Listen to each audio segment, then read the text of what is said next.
Hello guys, welcome back to my channel. In this lecture, we are going to discuss about audit program. Audit means जब books of account को audit किया जाता है या examine किया जाता है, that is audit. And we will discuss about audit program and its related topics. So let's get started. Meaning of audit program क्या होता है? Audit program means एक डिटेल में प्लान बनाना ऑडिटिंग करने से पहले कि उस काम को यानी ऑडिटिंग को अचीव करने के लिए क्या क्या प्लान होगा या क्या क्या प्रोसीजर होगी. लाइक इसमें लिखा है an audit program is a detail plan of work prepared by the auditor for the supervision and control of his assistants before actually beginning the audit. Actually में जब हम ऑडिट करना स्टार्ट करते हैं उससे पहले जो भी डिटेल में प्लान बनाया जाता है उस वर्क को करने के लिए by the auditor, that is called audit programme. जो इसका मेन ऑब्जेक्टिव होता है preparing an audit plan is to maintain a link between, ताकि लिंक क्रिएट किया जा सके किसके बीच में, वेरियस ऑडिट वर्क, जो भी ऑडिट वर्क होने वाला है उन सबके बीच में एक लिंक एग्जिस्ट कर सके.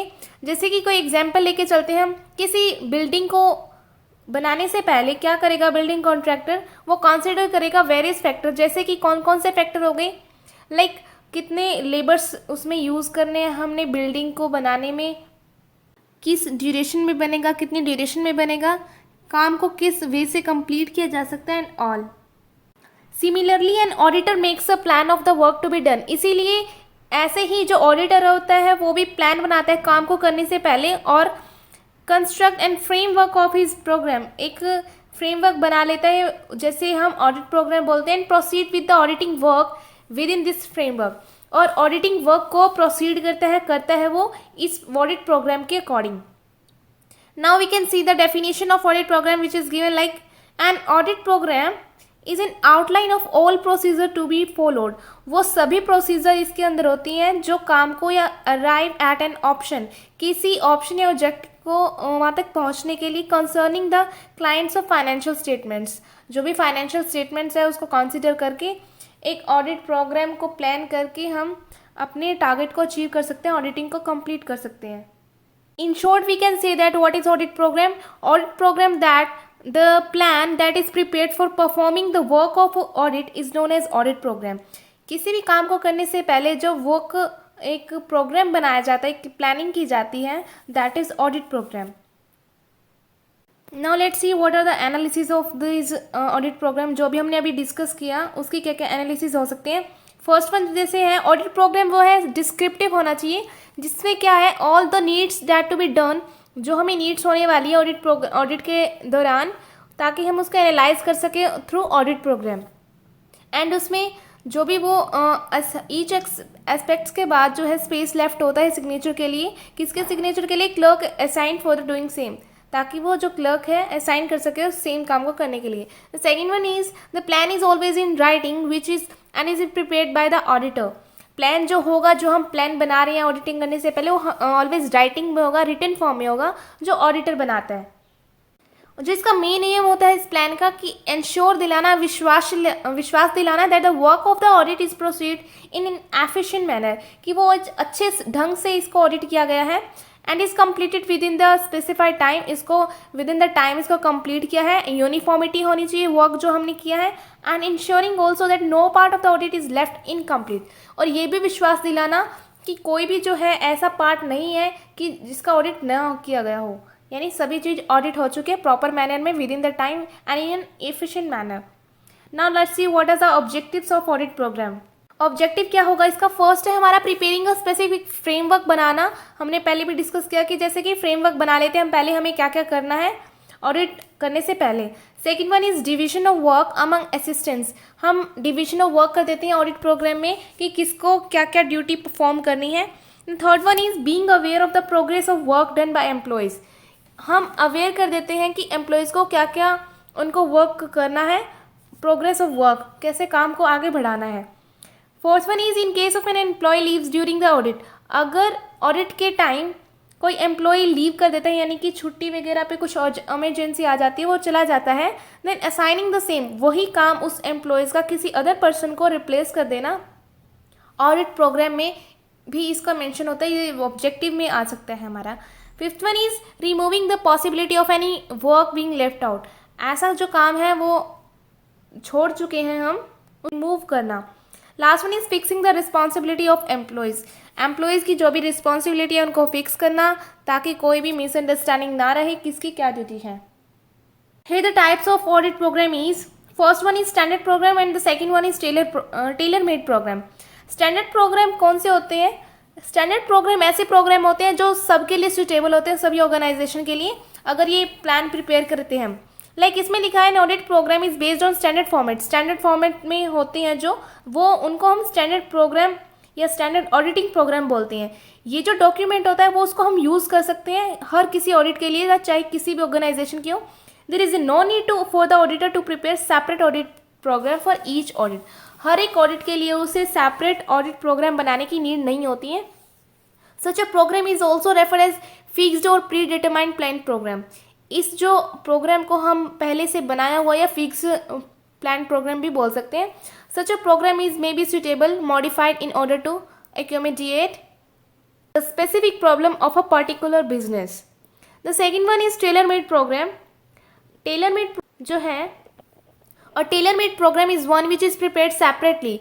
जो हमारा स्टैंडर्ड प्रोग्राम था वो हर किसी ऑडिट के लिए सुटेबल था, whereas tailor made program इसका जस्ट अपोजिट है, वो हर किसी के लिए सुटेबल नहीं होता, हर ऑडिट के लिए प्रिपेयर करना पड़ता है. For each organization keeping in mind the nature of business, उसके बिजनेस का नेचर ध्यान में रखते हुए, नेचर ऑफ ट्रांजैक्शन, मैथड्स क्या होंगे अकाउंटिंग के, एफिशिएंसी क्या है इंटरनल कंट्रोल के, etcetera.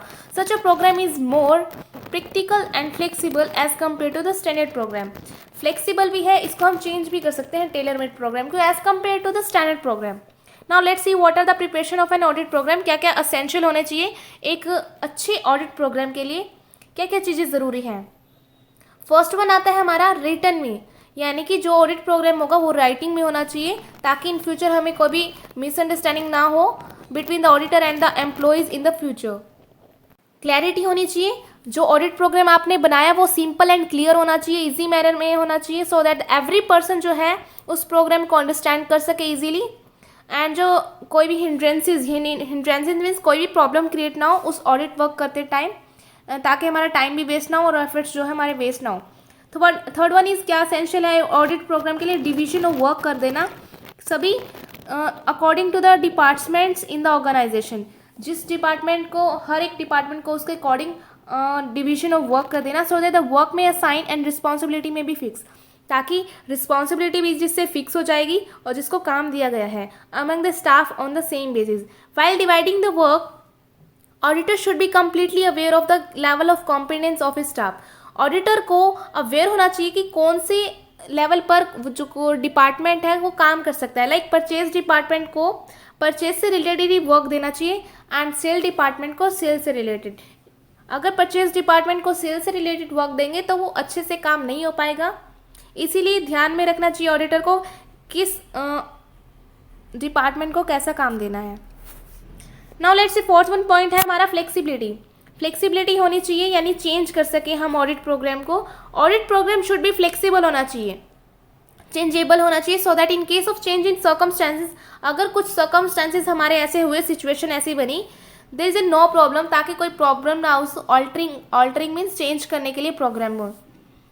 During the course of audit some circumstances do arise. Audit करते टाइम कुछ एक सर्कमस्टेंसेस यानी कुछ सिचुएशन आ जाती है जिससे प्रॉब्लम क्रिएट हो जाती है, देन वहाँ नीड फेल्ट होती है हमें ऑडिट प्रोग्राम को चेंज करने के लिए. Hence the program should be such that minor alteration, minor यानी कि छोटे छोटे ऑल्टरेशन उनमें की जा सके, पॉसिबल हो. Fifth one is policies and provisions. Policies and provisions में बोला गया है जब हम पॉलिसीज बनाते हैं, having bearing an audit work should be kept in mind. हमें ये चीज़ ध्यान में रखनी है जब हम पॉलिसीज बना रहे हैं, memorandum of association and AOA, article of association in case of a company. अगर आप in case of a partnership firm, then आपको पार्टनरशिप डीड को ध्यान में रखते हुए पॉलिसीज वगैरह बनानी है, यानी रूल्स एंड रेगुलेशन जो भी आप बनाना चाहते हो. Sixth one is object oriented. जो ऑडिट प्रोग्राम होगा वो ऑब्जेक्टिव ओरिएंटेड होना चाहिए, ताकि कोऑर्डिनेशन मेंटेन किया जा सके between the organisation and the complete audit smoothly with the specified time. Audit भी स्मूथली की जा सके. Seventh one is previous reports. While drafting the audit programme the final accounts and the auditor reports of past year should be look. Past year की जितनी भी reports वगैरह हैं वो ऑडिटर को देख लेनी चाहिए. उसको एक सीन कर लेना चाहिए कि क्या क्या रिपोर्ट्स है उसकी, from the point of view of the audit will come to light, ताकि जो मेन इंपॉर्टेंट फैक्ट्स है वो हमारे सामने आ जाए। Last one is department wise. एक separate audit programme should be prepared for each department and sub department of the organisation. एक ऑडिट प्रोग्राम बना लिया जाना चाहिए हर एक डिपार्टमेंट को या सब डिपार्टमेंट को ऑर्गेनाइजेशन के। Apart from this different audit programme should be also prepared department upon the nature of work. According to nature of work कैसा है, हर एक डिपार्टमेंट को उसके अकॉर्डिंग एक ऑडिट प्रोग्राम बनाना चाहिए। For example different audit programme should be prepared for cash, cash के लिए अलग होगा ऑडिट प्रोग्राम, परचेज के लिए एंड सेल्स के लिए अलग हो सकता है, एटसेट्रा। एडवांटेजेस क्या क्या हो सकती हैं ऑडिट प्रोग्राम की? Let's see what are the advantages of audit programme. First one is distribution of work according to ability. अगर ऑडिट प्रोग्राम हमने पहले से बना रखा है, यानी कि प्लानिंग हमने कर रखी है, देन डिस्ट्रीब्यूशन अच्छे से हो पाएगा काम को, जिसको डिपार्टमेंट के अकॉर्डिंग परचेज डिपार्टमेंट को परचेज से रिलेटेड काम मिलेगा and like this. Second one क्या हमारा एडवांटेज हो सकता है, इसका क्या फ़ायदा होगा? Determination of responsibility. जिसकी जो रिस्पॉन्सिबिलिटी है वो हमें पता चलेगी हर एक एम्प्लॉय की, ताकि काम अच्छे से हो सके and efficient manner and smoothly. Third one हमें क्या एडवांटेज मिलेगा इसका? Evaluation of progress. हमें काम की प्रोग्रेस मिलती रहेगी टाइम टू टाइम कि कितना काम हमारा हो चुका है ऑडिटिंग का और कितना पेंडिंग है। फोर्थ वन है हमें क्या बेनिफिट हो सकता है? Uniformity of work. अगर हमने the audit programme for a year can be prepared very easily. Audit programme को हम काफ़ी इजीली बना सकते हैं by looking into the audit programme prepared for last year. जो हमने लास्ट ईयर ऑडिट प्रोग्राम बनाया था उसको, इसे हमें बेनिफिट दो होंगे। लाइक फर्स्ट वन हमें क्या बेनिफिट मिलेगा कि उससे यूनिफॉर्मिटी हमें मिलेगी ऑडिट वर्क में, एंड हमारा जो टाइम है वो भी वेस्ट होने से बच जाएगा। फिफ्थ हमें क्या बेनिफिट हो सकता है? No effect of change in employees. अगर एम्प्लॉयज़ को कुछ इमरजेंसी आ भी गई तो हमें कोई इसका लॉस नहीं होगा, हमने उसकी जगह रिप्लेस कर देना किसी अदर एम्प्लॉयज़ को। प्रूफ इन कोर्ट, इसका जो ऑडिट प्रोग्राम है ऑलरेडी हमें रिटर्न फॉर्म में मिला हुआ है, वो काम जो है उसमें सारी प्रोसीजर लिखी हुई है, हमारी ऑडिटिंग कैसे करनी है, किसको क्या रिस्पॉन्सिबिलिटी मिली है। तो in case of any dispute between the client and auditor, charge of negligence levied on the auditor, auditor can produce the audit programme. Auditor जो है ऑडिट प्रोग्राम को दिखा सकते हैं in court as a proof of defence, अपने आप को बचाने के लिए एज ए डिफेंस में। सेविंग ऑफ टाइम का सेविंग होगा, क्योंकि हम उसके अकॉर्डिंग ही ऑडिट प्रोग्राम में जो भी हमने प्लानिंग कर रखी है उसके अकॉर्डिंग हम काम को करेंगे, ऑडिटिंग करेंगे। यहाँ इसकी कुछ एडवांटेजेस थी, यहाँ इसके कुछ डिसएडवांटेजेस भी है। लाइक वर्क बिकम मैकेनिकल, जो वर्क है काफ़ी मैकेनिकल बन जाएगा, बिकॉज जो वर्क होगा हमारा ऑडिट का वो completely according to the audit programme ही होना है। The staff does not work mechanically which leads to monotony and the staff become negligent and inefficient in doing the work। जो वर्क है हमारा ऑडिटिंग प्रोग्राम में जैसा लिखा है उसके अकॉर्डिंग ही करना होगा, इस जिससे क्या होगा, एम्प्लॉयज़ इनएफिशिएंट बन जाएंगे अपने काम को करने के लिए, कुछ नया नहीं आएगा। लैक ऑफ इनिशिएटिव यानी कि इनिशिएटिव की कमी आ जाएगी जब ऑडिट प्रोग्राम हमें पहले से बना रखा है। अगर हमने once an audit programme has been made, अगर एक बार ऑडिट प्रोग्राम को बनाया जाता है, देन एम्प्लॉय जो है of the auditor have to work according to the audit programme. जो एम्प्लॉयज़ जो हैं उनको ऑडिट प्रोग्राम के अकॉर्डिंग ही वर्क करना पड़ता है। इसीलिए this doesn't give any opportunity to display their capability and intelligence, इसलिए इसे एम्प्लॉयज़ की इंटेलिजेंस और कैपेबिलिटी उभर के नहीं आती है। लैक ऑफ मॉरल इन्फ्लुएंस में भी कमी आ जाएगी हमारी। फिर है डिफ़िकल्ट टू डिटेक्ट फ्रॉड्स को भी हम पता नहीं लगा पाएंगे, because this makes the detection of fraud even more difficult, since doing so require a very imaginative and true examination। Fifth one is lack of elasticity नहीं होगी इसमें, क्योंकि हमने पहले से ही प्रोग्राम बना रखा है, उसमें चेंजेस नहीं कर सकते। इलास्टिसिटी मीन्स चेंजेस करना, हम ऑडिट प्रोग्राम में चेंजेस नहीं कर पाएंगे अगर कुछ हमें ऐसे सर्कमस्टेंसेस आ गई, किसी ऐसी सिचुएशन आ गई ऑडिटिंग के टाइम जिसमें कुछ अडॉप्ट करना पड़ेगा, हमें न्यू चेंजेस लाने पड़ेंगे, जिसमें डिफ़िकल्टी आएगी, फ्लेक्सिबिलिटी कम होती है। फिर आता है हमारा यूनिफॉर्मिटी इज़ हार्मफुल। यूनिफॉर्मिटी यानी कि एक जो टाइप का प्रोग्राम है वो सभी बिजनेस के लिए एप्लीकेबल नहीं होगा, हर बिजनेस का नेचर अलग होता है, उसके अकॉर्डिंग हमें प्रोग्राम को बनाना पड़ेगा, इसलिए ये सूटेबल नहीं है, ये हार्मफुल हो सकता है। Seventh one is non disclosure of efficiency. अगर जो ऑडिटर है वो नेग्लिजेंट है वर्क करने के लिए, देन वो क्या अपने आप को बचाने के लिए अपना ऑडिट प्रोग्राम दिखाएंगे, इसलिए ये भी इसकी डिसएडवांटेजेस है।